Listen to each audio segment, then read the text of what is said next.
Today is the 9th of June 2009. We are at the Isaac C. Griswold Public Library in Whitehall, New York, and we are interviewing Mr. Purdy this morning. My name is Wayne Clark, and I'm with the State Military Museum of New York State. Sir, for the record, would you please state your full name and your date and place of birth, please? It's Robert A. Purdy. I was born in Poughkeepsie, New York, December 11th, 1930. All right. Now, did you grow up and attend school in Poughkeepsie? Yeah, I grew up in Poughkeepsie, graduated from school in Poughkeepsie. What school did you graduate from? Poughkeepsie High School. And what year did you graduate? Probably 48 or 49. Okay. And at that point, did you go on to any advanced schooling, college, trade I went school? to Oswego State College, a teacher's college up in Oswego, New York, and for a year and a half I intended to be an industrial arts teacher. Mm-hmm. And what happened at that point? I flunked out. Okay. At that point, did you go into the service or did you go to work? I was due to be drafted shortly, so I had a month or so. I went to work. I went to work for the City of Poughkeepsie Police Department. Mm-hmm. I was a crossing guard, and I was coming up for the draft, so I volunteered early for the draft and went in service. And when did you go into the service? I have to look at my notes. I think it's over there. You've got them. Let's see, April 3rd, 1951. Yeah, that sounds right. And you went into the Army. Yep. All right. And whereabouts did you go for your basic training?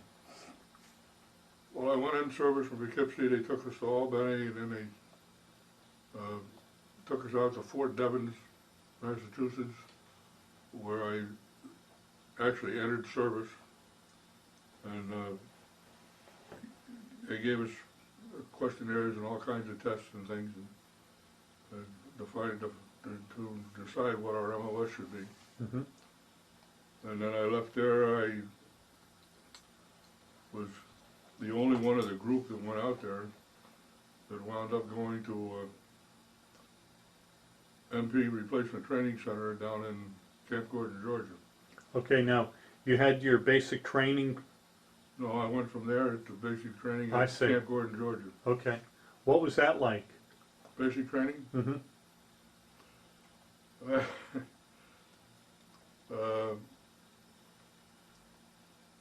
When I went down there, I was the only one that went down from Massachusetts, and when I went there, there was no cycle starting for training, so I wound up in a casual company, and I was in a casual company for probably, about 2 or 3 weeks.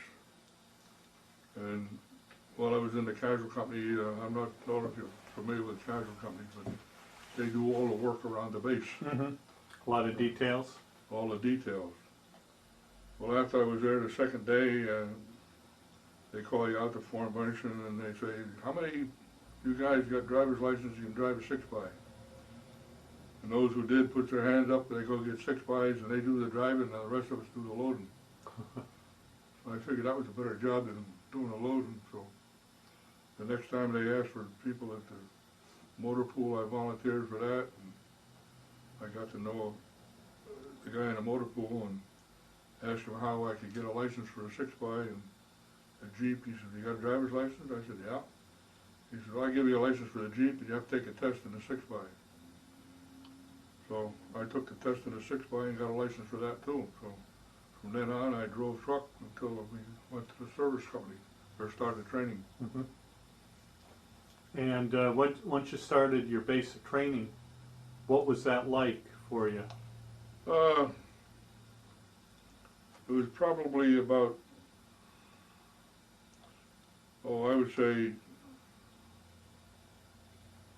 120, or it was three platoons or 4 platoons in the training cycle. Mm-hmm. And we lived in wooden 2-story barracks. Mm-hmm. And up in the morning early doing calisthenics and basically starting off that way, and then gradually it advanced into the military police training and firearms training and things like that. Now, what type of firearms did you train with? Everybody got a rifle, Grand rifle, and that we had. And then when we went on the range, with that. We also went on the range with the 45 caliber revolver or automatic. And How did you do with that? How did you do with your weapons training? Oh, no problem with it. I had weapons training before I went in service. My father was a special policeman in the city of Poughkeepsie during World War II, and he used to have to go up on the range and train, and I used to go with him. So I was shooting handguns when I was 14 years old, which did me in good stead when I went in service and when I later went in the state police. Okay. In your training, your military police training, what was that like? Was that similar to police training you received later on? No. First you went into regular basic training where you went through the whole bit that everybody else does. So basically it's infantry training for the first probably half of the cycle, and then you started getting into the military police part of it. And you went out on a bivouac for 2 weeks out in the boondocks, and which wasn't very nice. And there again, driving the truck, they needed the truck drivers to bring after a week out there, they needed truck drivers to bring the men back to the barracks to take a shower.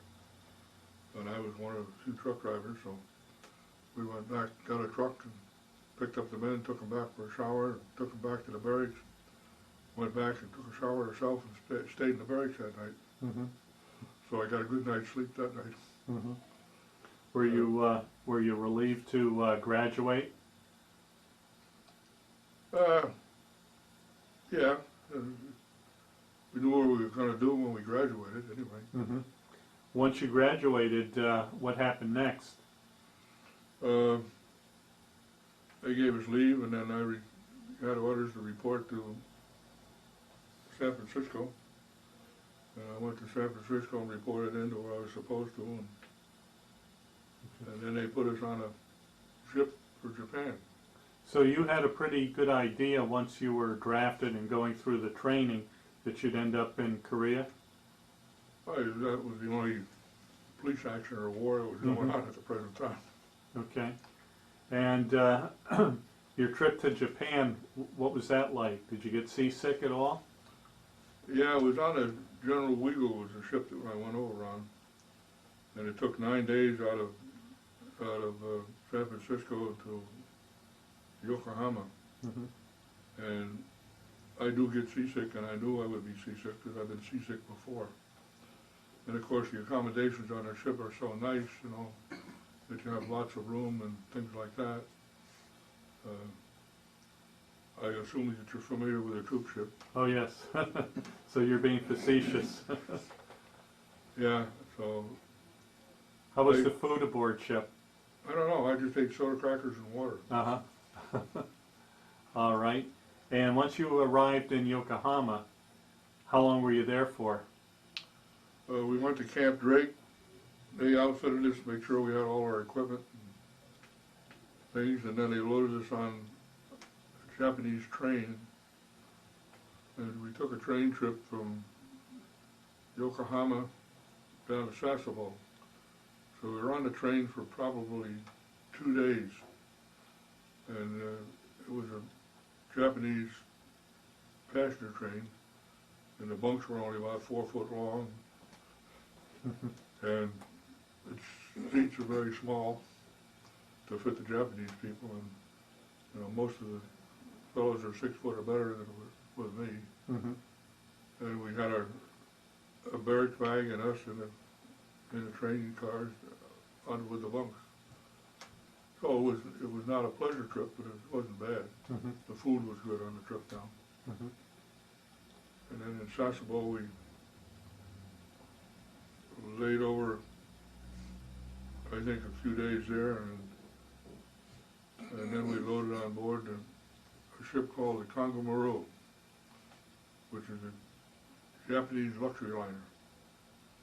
If anybody's ever been on a Japanese luxury liner, they know what I'm talking about, but it's not the same as our luxury liners. Mhm. The one in the cabin, and the cabin was laid out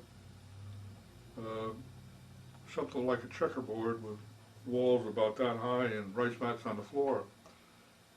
And if a family was going to be traveling on that, they would have a square, they'd sleep on the floor, and that was their cabin.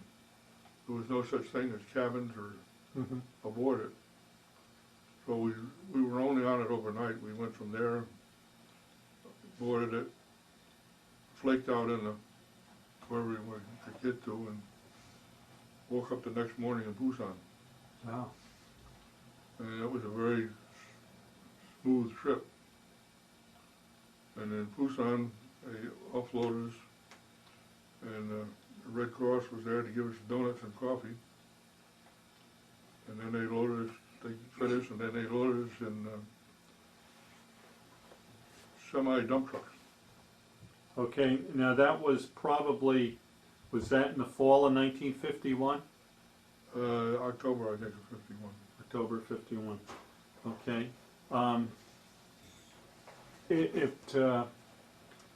Once you arrived in Busan, and were you given equipment or just sent on to a unit first? We had all our equipment, Mm-hmm. and they were starting to move us to a unit, and they moved us to a place where we spent the night.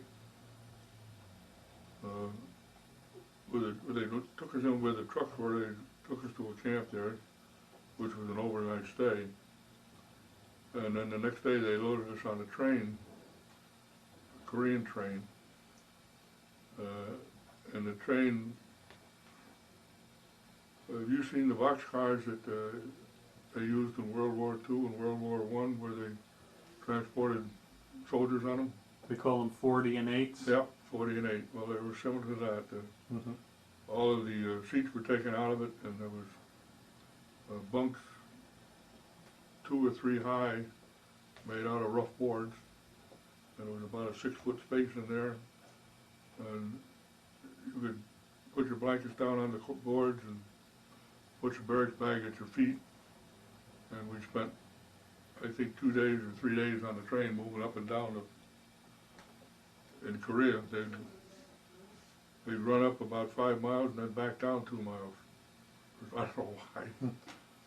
But the lead car of the train and the following car, the lead car was loaded with sandbags and the machine gun emplacements, and same thing on the back cars. The reason for that is that if anybody had set a bomb on the tracks, it would go off with the first car rather than the engine. Mm-hmm. So then we got off the train. We arrived at the Battalion CP in Korea. And there again, they had tents set up for us, and we could roll our blankets out on the ground and take a nap. Mm-hmm.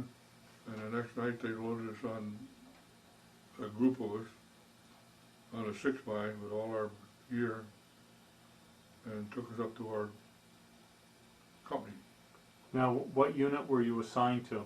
I was assigned to the 519th Military Police Battalion. Mm-hmm. I was assigned to Charlie Company. And at the time, it was in Wonju was where the company was, or at the time when they first arrived there. Mm-hmm. Now, the 519th, was that part of a Army division? But no, it's Army MPs. It was a Okay. Military Police Battalion. Okay. What was your impression of Korea when you got there? Very backward, Mm-hmm. very unsanitary, Mm-hmm. and not something that people from the United States are used to. Mm-hmm. The company CP was set up in surrounded by concertina wire, a guard at the, two guards at the gate at night, and the Korean houses are basically built of mud and reeds. The toilet facility is a hole in the ground, and in the company we had a latrine built, something like a farmer's outhouse, but the urinals were right behind the tent, which were just a shell container stuck in the ground. There was one behind each tent, and that was your urinal for the night. And it was right along the road, and people walking up and down the road, didn't bother them, didn't bother us. So you don't have any modesty over there. They have no modesty whatsoever. Now, what were your living facilities like? Were you in tents with the unit? Yeah, we were in tents. Tents, and we would try to get wooden floors in them. Did you have a stove in there too? When I first got there, it wasn't that cold. After I was there for a while, or not very long, so when I got there, I was assigned to a tent, and when I got to the tent, there was a guy by the name of Gallinart, and he was a Lithuanian, and he was in service for 4 years to get citizenship, and he was a corporal, and he was a commander on an M8. Now an M8 is a 8-ton, similar to a tank, but it runs on 6 wheels, and it carries a 37mm cannon and a 30 caliber machine gun with a coaxial mount, and then sometimes a 50 on a ring mount, or sometimes on a pedestal mount. And I got in his squad, and he asked me if I wanted to be with him on an M8, and I said, sure, might as well. So I wound up as a loader on the M8 for a while. And we actually didn't use the M8 too much except to haul water and things. But it was there, and we had it with us all the while. It was one for each platoon in the company. And what it was used for primarily is that when we got up where, not on the line, but up in the area where we were going to be, and which was mainly patrolling the MSL from the different areas up to the line. Sometimes it would be a bunch of, you can't say they were guerrillas, they were more or less outlaws, Korean outlaws, and they might start shooting up a convoy, and they call us out, and we go up and ventilate the hills up there because there was nothing there when we got there. Were you ever involved in any direct contact or fighting? No. It was mostly guerrilla type, Yeah. hit and run? Yeah. That was basically what our company did, is maintain the main supply lines, and also town patrol in Wanju. And then when we got up in I was up in the first platoon of Charlie Company. They moved us up right on the coast of Korea, and we also had town patrol there down in a place called Sakchari. And then our lieutenant was the provost marshal of that town, so we were responsible for patrolling and also maintaining that town patrol. Did your unit suffer any casualties or losses? No. There was once that we were bombed, but that we were bombed by our own planes. Oh. That was when we left Wanju. We went up in the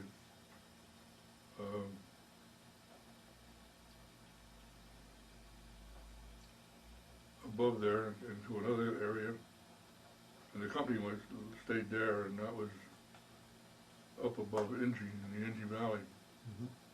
And then we separated from the company and went over to the coast. And there was a place, something called Wontonga. The names that are on the map are not the names that we use. The town that we had over there on the coast was Sauk-Cheree. When we were up in Inji Valley, we were there for a very short time, and then my platoon moved over to the other place. Mhm. And it was an interesting. The Wanju was grew up village. In other words, it followed the line more or less. It was the biggest amount of people in Wanju were prostitutes, Mhm. and that was one of our jobs. Occasionally, we'd make a raid around the place and gather them all up, put them on a train, and ship them back south. Mhm. There's in the service, there's usually a line that no civilians are allowed above that line. Mhm. And that was part of our responsibility to make sure that that was maintained. Any civilians got up there, they went back. Mhm. Any problems with soldiers or GIs at all? Not really. Mhm. We had a few, the usual drunks occasionally. And, Mhm. there was a curfew in Sauk-Cheree where we were, the town patrol there. And we had to maintain the curfew. So we would go through the town after curfew, and we knew where the girls would likely be. Mhm. So we'd knock on the door, and they'd say, "Yeah." I'd say, "Migo, come down. GI have a no. GI have a no." Open the door, and make them open the door, and if there's any GIs in there, we ship them back to their outfit. Mhm. But that's one of the things we did in town patrol, besides maintaining the road and controlling the supply columns and making sure that they weren't speeding and things like that. Mhm. Did you have any contact with the Korean Army? Did you work with them at all? We had Korean MPs working with us when we were in the village, and Mhm. also at the checkpoints we had. We maintained a couple of checkpoints, and then we had about a 5-mile defile that we had to maintain. And what you would do is you take a man out to the defile post or a checkpoint and drop him off, or you'd give him rations with it, take his rations with him, drop him off, and usually there'd be a Korean MP there working with him. Mhm. And then with the checkpoints we had on the defile would be the same situation. We had a building that was just about the size of an outhouse, and there was a stove in there, and usually a seat out of a Jeep next to the stove. And you would go out there for actually an 8-hour shift out there, but it would be 10 hours by the time you got out there and back. Mhm. And on the defile, it was a treacherous road.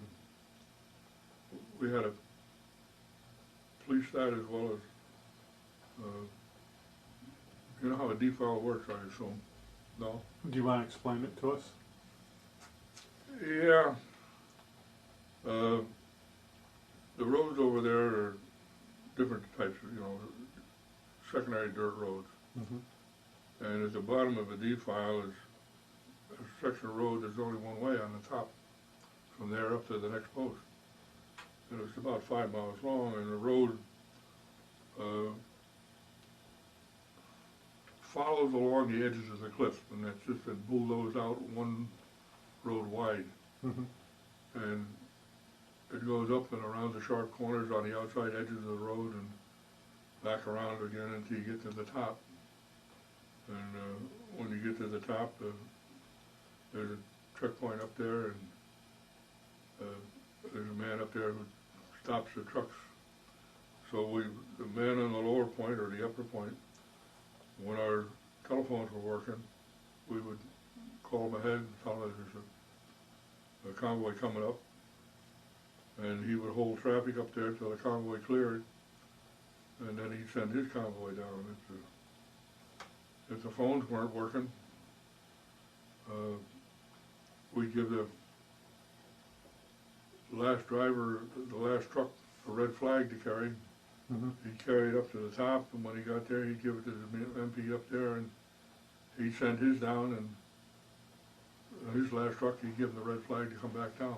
I see. And the trucks traveled in convoy. You couldn't leave anything alone or it would be gone. And, you know, I had to investigate an accident up there on the convoy. I didn't go up there to investigate it, but I coming down the hill, and my partner and I, and there was a truck that went over the bank, a Korean truck, with 4 or 5 people in it, and they had managed to drag him up, and I mean, you know, that truck was down there 100 feet over, right over the edge of the cliff, to the edge of the road. So we took him on the Jeep, and there was 5 or 6 of us on the Jeep, and one of them was very, very bad. We had him in the front seat, and they were holding him in place, and I was driving, and going down the mountain there, apparently he died in spasms, and he kicked the Jeep out of gear. You know, so we're 6 people in a Jeep going down with no gears. But, you know, I got it back in gear and got it slowed down, and we took him down, and we got to the bottom to where our compound, the nearest Korean compound, we left them there, and they took the rest up to the doctors or wherever they were going to do for the medics.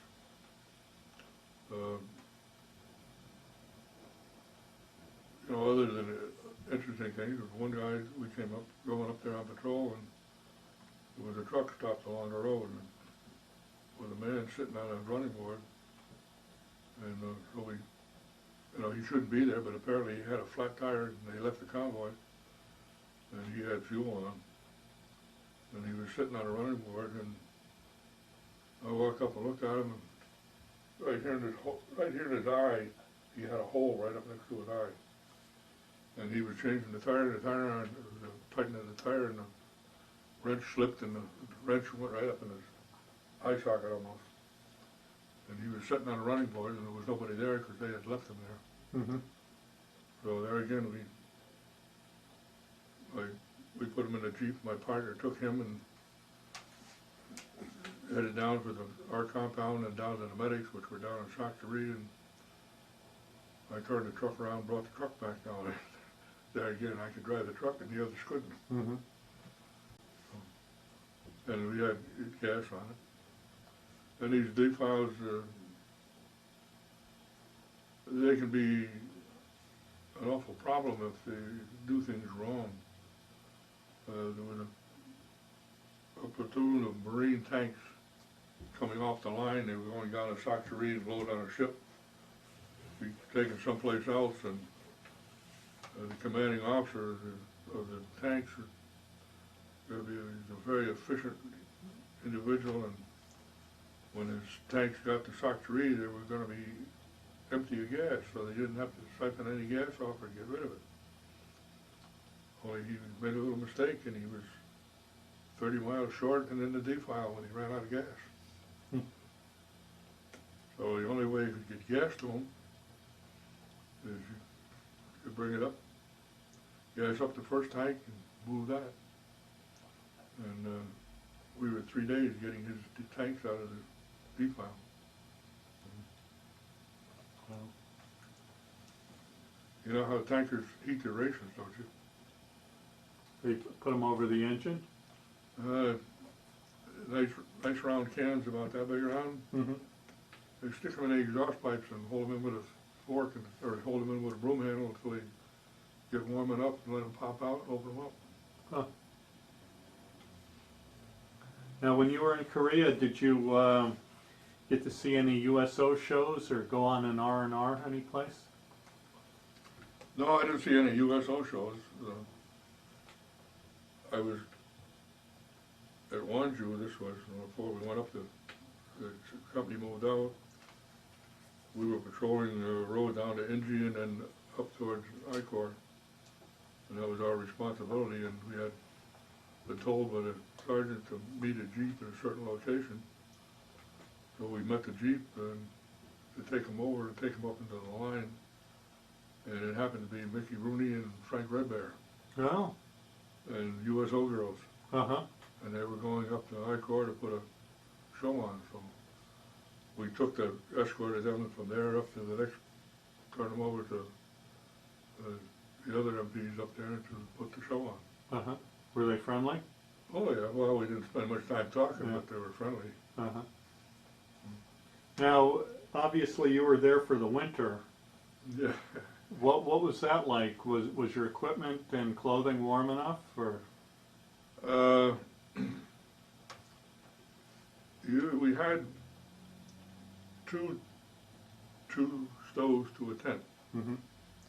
The stoves burned diesel, and we'd have a 55-gallon drum of diesel sitting outside the tent with a hose from the can into the stove. And when it got really cold in the wintertime, we had to keep, one man had to stay awake as a CQ, and it was his responsibility to go to each tank, or each tent, and there was, I think, 4 tents plus the lieutenants in the mess hall. And he had to disconnect the stove, pipe from the stove, and he had to hand the air pump and pump back because the ice crystals would form in the pipe and block the pipe up, and the stove would go out and people would get upset about it. And, you know, we had down mummy sleeping bags, and most of the guys had a 20-pound coffee tin. That's what the coffee came in. Mm-hmm. And they got a hold of a piece of wood someplace and drove a nail on each side of the wood and made a handle on it to carry water. In order to get our water, there was a stream nearby. We'd hook a trailer on the M8 and drive down to the stream and bail water out of the stream and put it in empty 55-gallon drums with the top cut out, carry it back to the mess hall, and we'd load up 5-gallon water cans, take them back, and when we got them back there, the cook would put chlorine tablets in the cans for water. But in the barrels, we dip the water out of the barrels in those cans and carry them into the tent. And that's what we used to take a bath and shower in. Mm-hmm. And I slept at the end of a tent, probably from you to me to the stove, with a can under my bunk. And when we went to, we had 2 wool blankets plus the sleeping bag. And I used to freeze a 1/4 inch of ice on the top of the can by morning. Even with 2 stoves in the tent? With 2 stoves going. Wow. And you got ready to go to bed. You take your boots off and put them under the bunk. And take your parka off and your overcoat and your field jacket, and you get in your sleeping bag with your long johns on and your sweater on and your socks on, and when you got the sleeping bag warmed up, you take your sweater and stuff off and keep it in the sleeping bag with you. You put it back on in the sleeping bag, get yourself dressed, and then jump out of it and pull your, we wore 2 pairs of pants. We wore regular wool pants, and then we underneath, over that, we had shell pants, which are a harder shirt. Mm-hmm. They didn't catch on things. And your boots on, and your jacket and your hat, and run for the mess hall, because the mess hall was warm. Mm-hmm. And then finish getting dressed in the mess hall. When you want to take a bath, we had usually 2 helmets in each tent with the top bagged in a little bit so they'd sit on the stove, and you pour the water into that helmet, and that's where you would shave, and then when you wanted to wash, you get the hot water in there, some soap, and you know, you wash from the top down if possible, and from the bottom up if possible, then wash possible. Now, you didn't have any shower points or anything? There were shower points, but they were probably about 30 miles away. Oh, wow. And wherever there was water points at that time too. We were near a stream, Mm-hmm. a river, and we used to get down to the stream to get our water. When we went to a shower point, you're familiar with the shower points? Mm-hmm. Well, they were great. When we got to a shower point, that was great. So maybe once every 2 months or something, we get to a shower point. So, how much time did you spend in Korea? I was there 15 months. 15 months, wow. And once you left Korea, did you go back to the States by ship? Yeah, that was an interesting trip. We went back to Busan, and when we got to Busan, they loaded us, and they do this at night for some reason. They loaded us on an Army transport. Now, an Army transport is a smaller ship than the others. Mm-hmm. And there was pipes running from the floor to the top, and there was bunks in there. Now, you know what the bunks on a troop ship are like. It's just a piece of canvas rope to the, Mm-hmm. and there was bunks on there, and there was a garbage can chained to the stanchions. And they fed us spare ribs and sauerkraut before we left, and I don't like that, so I didn't eat anything. And we left in a typhoon, and we were, you know, nobody on deck, everything was locked down, and it was an overnight trip. But you've never seen so many sauerkraut and spare ribs in your life, all over the place. Everybody was sick.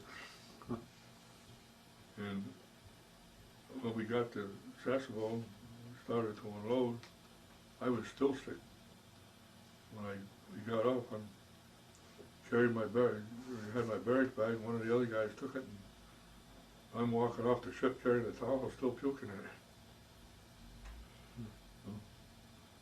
it. When we got to Sasebo, you know, what they do is take you off ship, take you in and feed you ice cream and steak and everything else for a meal. I wasn't eating ice cream or nothing. And then we stayed there for a few days, and then we loaded up for a transport coming back to the States.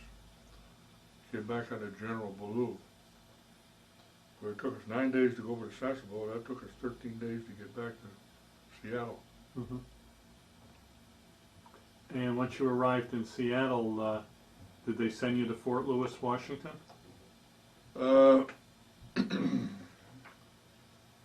Yeah, I guess they did. They sent us there someplace and took us by bus off the ship. And of course, when we came into Seattle on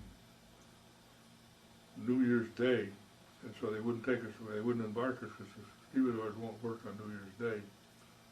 So we had to set out in the harbor, and then at 5 o'clock in the morning, they started cleaning the ship, and we all had to stand on deck.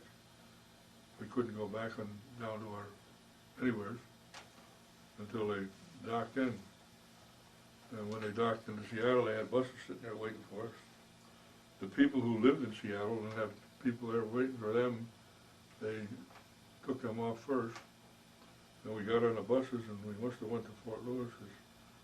We parked in a big bus yard, and we couldn't go to the bathroom when they got us up in the morning because of cleaning the ship. So when we got off the buses, having been in Korea for quite a while, we just looked for the nearest tree. Of course, there was civilians in the parking lot also. And they took us into Fort Lewis and gave us a complete uniform. And checked everything out, and then we went back to we flew out that night back to New York. Now, were you discharged from Fort Lewis? No. I discharged from Fort Dix. Okay. When we were getting ready to ship out at Sasebo,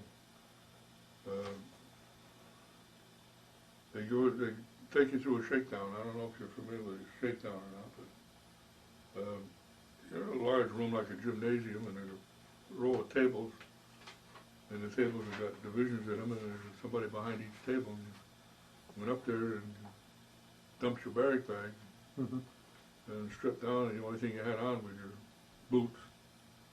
And they went through your barracks bag, and anything that was contraband they took away from you.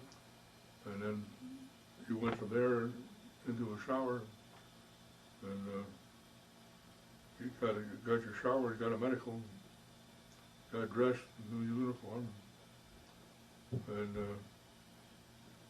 followed through with it.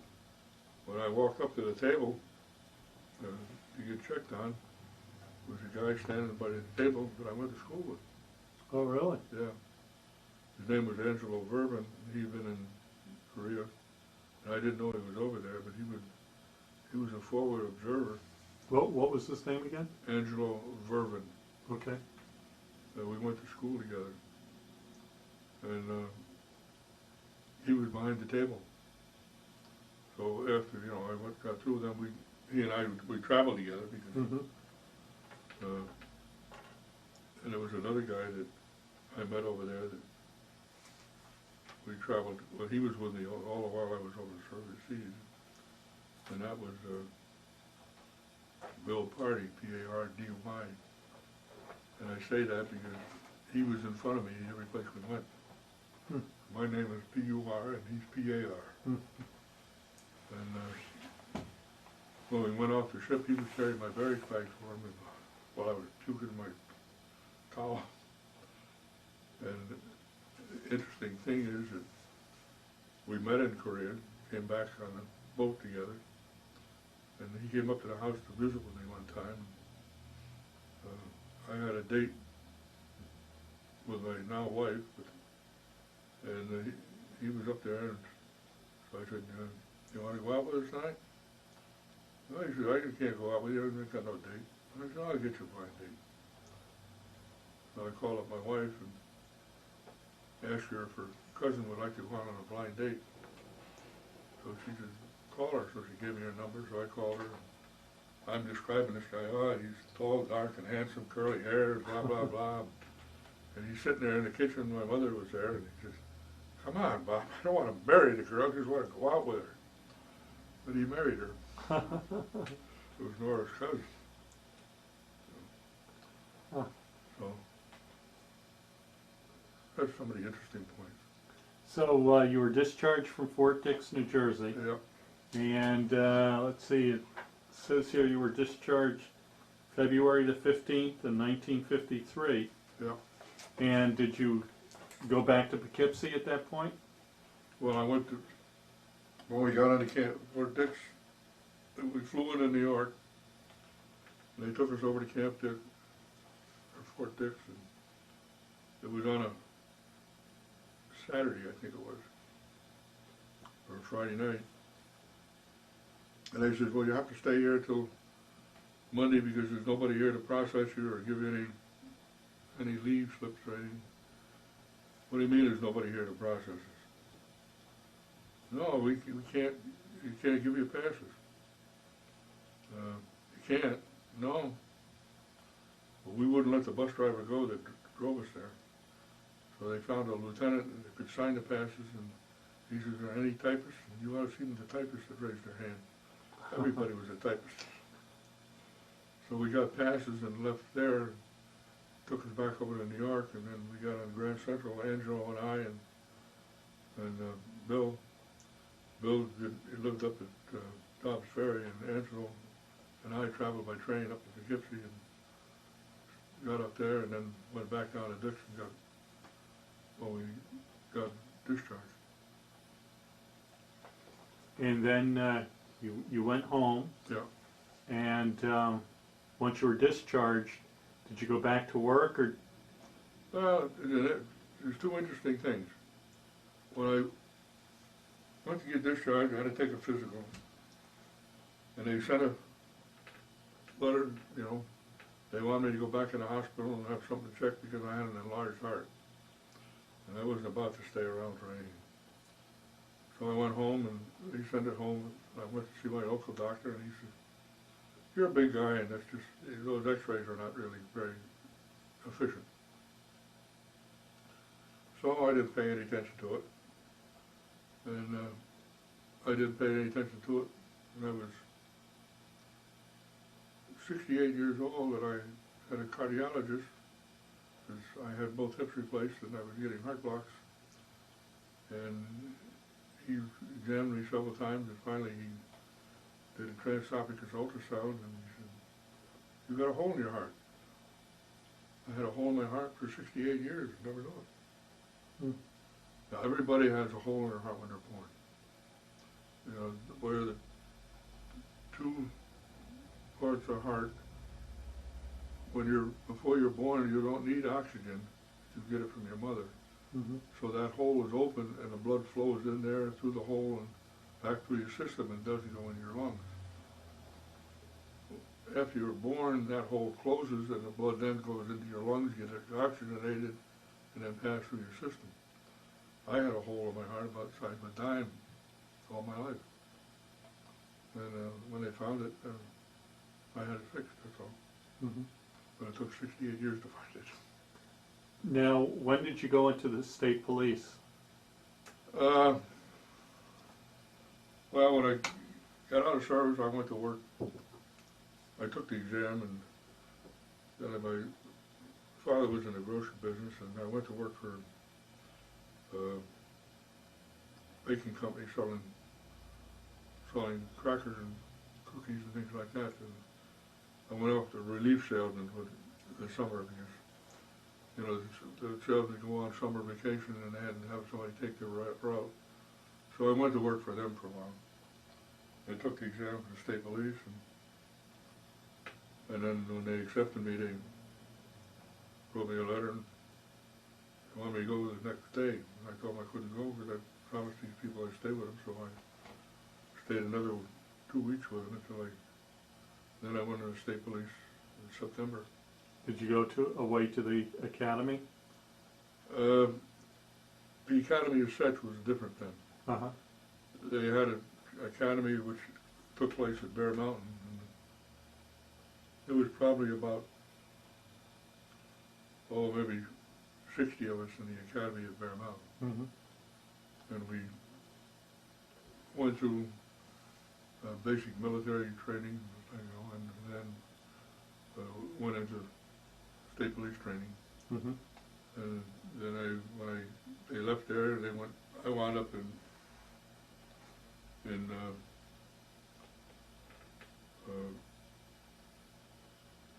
up here. My headquarters was out of Troy then, and Troop G. And I was there. When I came out of the academy down there and went up to Troop G, there was about 8 of us went up from the academy. And everybody else in the academy, they kept in Troop G headquarters for another 2 weeks training, and for me, they shipped me out. They outfitted me with everything I needed and said, "Your station in Warrensburg, go up to Warrensburg." Where's Warrensburg? So I didn't go to stay around the headquarters for a while because apparently they figured I had enough of that. So I went to Warrensburg and started my career there. How long were you in Warrensburg? I was in Warrensburg for, maybe a couple of months, and I went up to Chestertown, and then after Chestertown, I was getting married in February the 15th. And by that time I had 6 months in because you had a probationary period for 6 months. And so when I got married, I got transferred down to the South Glens Falls Station. I was there for a while, and then I got transferred to the Northway. the thruway then. Mm-hmm. I worked the thruway for a while. I had to be 6 months on the thruway because that was how long you had to be there, and then I got out of that and went back to the troop again. Mm-hmm. How did you end up here in Whitehall?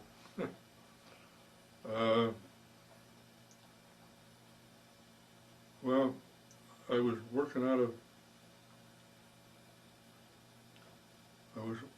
went off down on the, after I came off the thruway, I went up to Latham. I worked in the Latham station for a while. And then they sent me back down to Catskill down there. And there was a sergeant down in Catskill that didn't get along with me too well. When I went back to Catskill, I wound up on the State Police Division pistol team. We go to shoots all over the country, and it was 10 of us on the team. And I would leave, or with the rest of them, going to a match, and we go to down in New York there to Poughkeepsie and practice for a couple of weeks before we went to the match. And he didn't like it because he considered himself a pretty good shot, which not really. He didn't. When we superintendent of the state police decided he wanted to have a pistol team, a match within the troop. So there were 7 troops at the time. So they took the 10 high scorers off each troop, and we went to Bear Mountain, and they shot on the West Point range from Bear Mountain. So I went in there, down there to shoot, and of course there was another fellow that comes from Dutchess County that was shooting too, and as I told you, I learned to shoot when I was 14. We went down there shooting, and he and I tied for first place. We were shooting on the old Army L targets, and I shot a 298, and he shot a 298. He got first place because he had more X's than I did. But we both won a gun engraved with our date and initials from the match. And then I shot on the team for 2 years. Well, I say the sergeant didn't particularly care for that. So he used to get on my case, and so I wrote him a memo to the lieutenant and asked for a transfer to any other place and any other station in the troop besides Catskill. So he picked up the phone, called me, and said, "Come up to Latham." So I went up to Latham, and the guy in Latham, he was getting married, and he was being transferred up to Saratoga, and he didn't want to go up there. So he said, "Will you take that station?" I said, "You were arranged to transfer, I'll go." I was married by then. And he said, "Okay." So he went, arranged the transfer, and I reported up there to go to work. And they said, "Go up to Whitehall temporarily." That was in '55. So I came here in '55 temporarily. And been here ever since. Yeah, I retired from state police in 1974. Well, I haven't been here ever since, because when I made sergeant, I went out to Batavia for a while. I worked out a couple months out there, and then I went to South Glens Falls, and I was in charge of the South Glens Falls station for about 6 years. And then I left there and came up here to Whitehall when the sergeant up here retired. Okay. You've been here ever since. Yeah. Now, just going back briefly to your time in the service, did you stay in contact with anyone you served with? Yeah, Bill Purdy. Okay. He married my cousin, my wife's cousin. All right. And That's the only one. have you attended any kind of reunions or anything? No. Do you belong to any veterans organizations? Yeah, I belong to VFW. Yeah, here locally I belong to Okay. Legion. All right. Now, how do you think your time in the service changed or affected your life? Well, from being a school teacher to a trooper, more or less changed it. Uh-huh. Do you think if you hadn't gone into the military police, in the military, you would have become a state trooper afterwards, or? I doubt it. Mm-hmm. It's just I didn't have a job, and they were, you know, taking applications. Mm-hmm. Okay. Well, thank you so much for your interview. Okay. You're welcome. Poughkeepsie to, Okay, if hold it right there, I can zoom right in on that. Now, are you in that photo? yes, Whereabouts are you? second to the tallest there. Oh, okay. And that was April 7th, 19...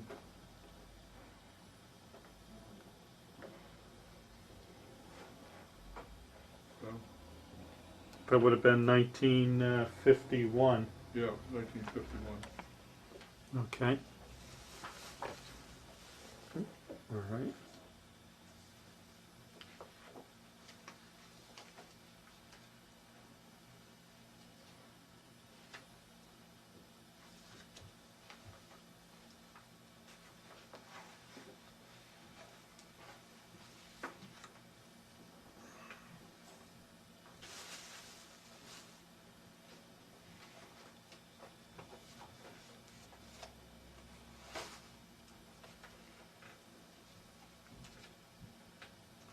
I told you about an M8. Yes. That's the car commander. That's Cal. That's what I was a gunner on. Is that you in that photo? No, that's car commander. Oh, okay. All right. Got it.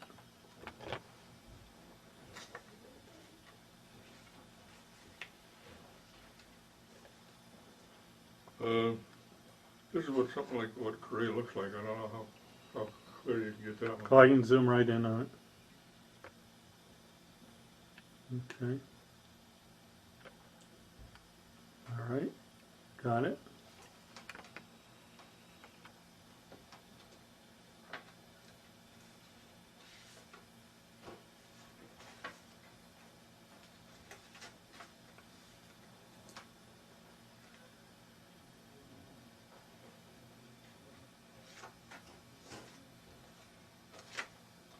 That was our compound. Okay, is that you? Yeah.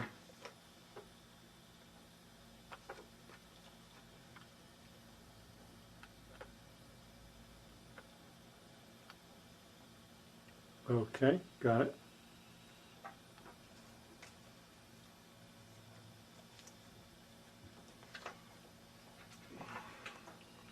That's another one of me.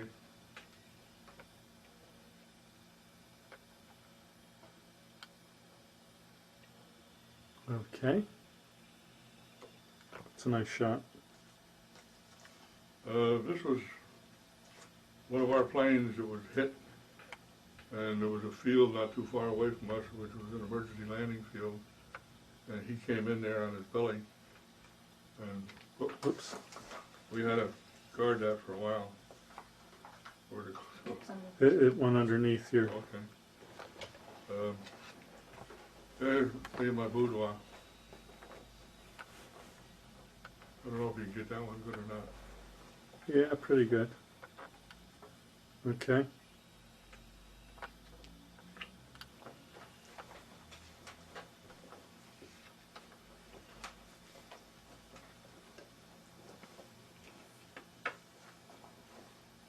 You get a plane, did you? Oh, yeah, let me get a brief shot of that. Okay, got it.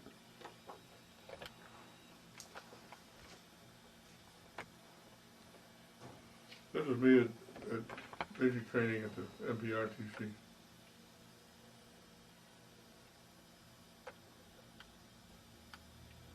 Okay.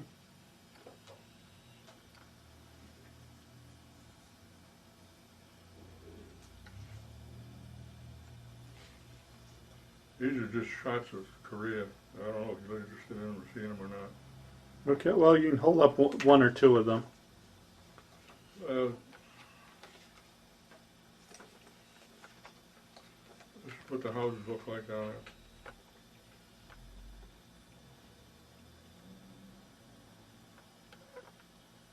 Okay. They have an ingenious heating system.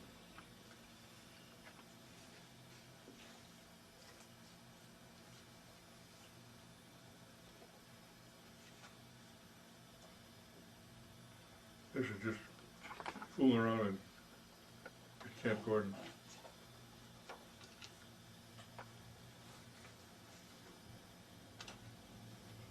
You know how they heat their houses in Korea, don't you? No. They take the side of the house where it's going to be, level it off, and they dig a trench running under the house, Mm-hmm. going down, back again, around 3 or 4 different places, back and forth. And at this end of the trench, they build their fire pit where they're going to do their cooking and everything else. And then they cover the trenches with twigs and things, and then mud them over. And their mud is like cement when they get done with it. And they Hopefully.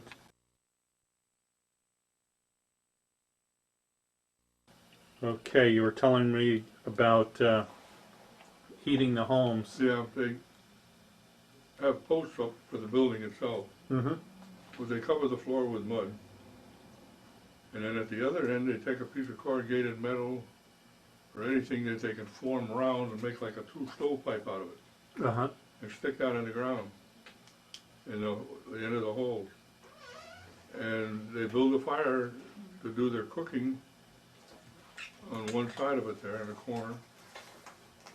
And the smoke goes back and forth in the trenches underneath the floor and heats the floor. And they sleep on the floor. And they go out, and I don't know if I've got a picture of them or not, but they go out and gather wood.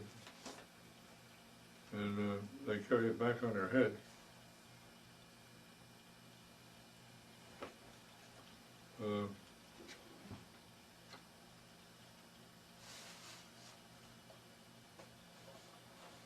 Interesting.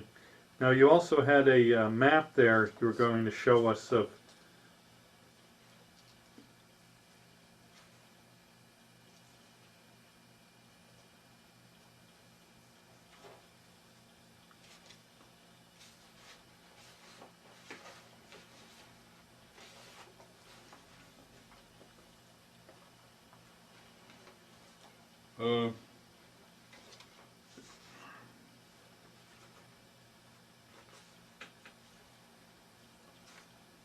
You can have these here. Oh, okay.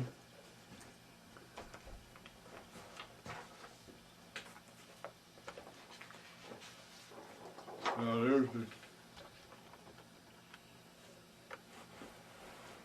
That's the. number below. Okay, that's the ship you came back from Yep. Korea on. Yep. Okay.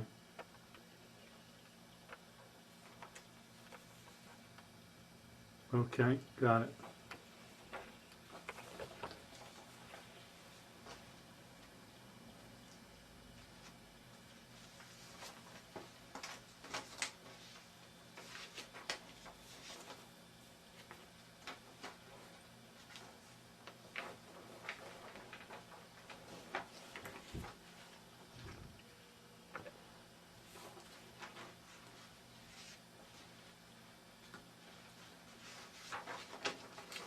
There's more.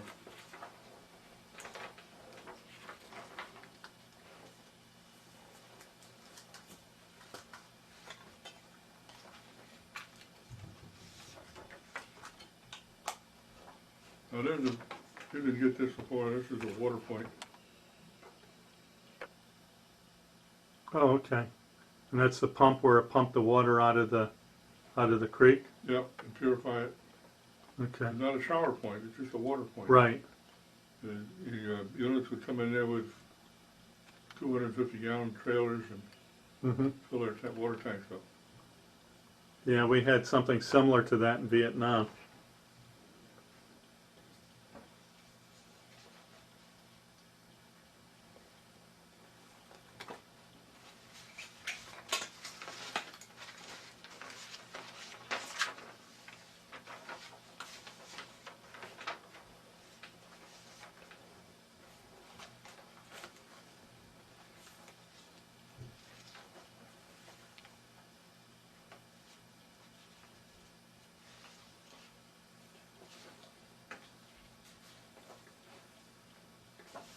Now you also, do you want to hold up that map?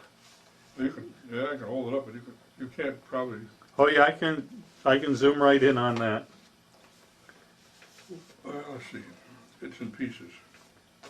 Okay.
Now there's Busan.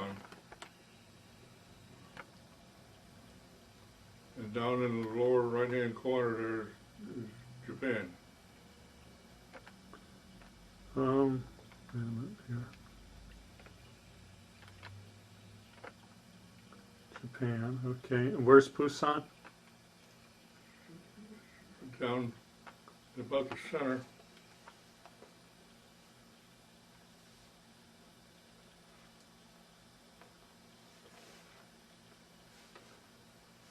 Oh, okay, yes, I see it. Yep. Oops. Right. Okay.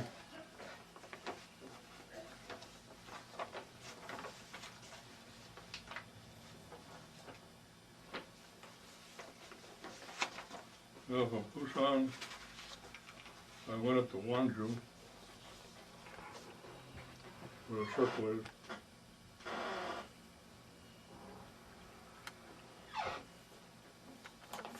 Okay. Got it. And then from there we went up to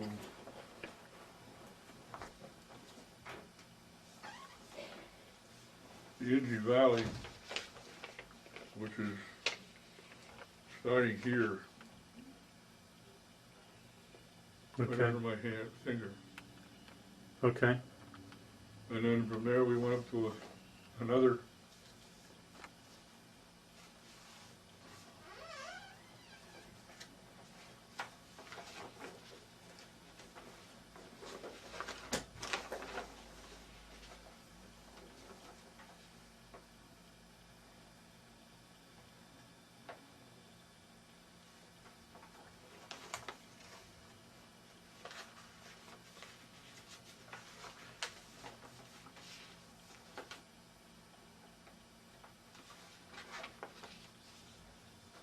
Okay, well that's all right if we can't find no. the rest of it. Up in the Inji Valley, where we set up where the company CP was. You were in Vietnam, probably you've seen it. But you saw pictures of the Twin Towers. Mm-hmm. Well, in the Inji Valley, it looked like the Twin Towers. The only thing that you could see above the rubble is where there happened to be a bank vault. Mm-hmm. Everything else was level. wherever there was towns or cities, and Seoul was too. Seoul was level. Mm-hmm. There was no city there. We flew out of Seoul Air Base a couple of times. That was an interesting, going on R&R, going over and flying to Japan. You fly from Seoul over to Japan, and when we left Seoul, we loaded on board a transport, and sitting a row along the sides of it, and there was freight in the middle of it, and we had to wear parachutes. And did you ever wear a parachute? Mm-mm. Well, as you walk up to the door with a parachute on, there was a loader there from the airport, on the crew of the plane, and he tightened the straps of your chute up, and the straps of the chute go between your legs like that, and he reaches up and pulls down those straps to make sure it's tight. Mm-hmm. Then we got on the plane, set in the seats on the side, and had a strap in there. And then one of the crew members of the plane got in there and closed the door of the plane, got a great big rope, tied it to the door, and tied it to the other side. The door latch wouldn't hold. Huh. And we had to wear life jackets besides that because we were flying over water. Wow. And that was flying on R&R. So, there's lots of other little things probably. All right. Well, thank you again.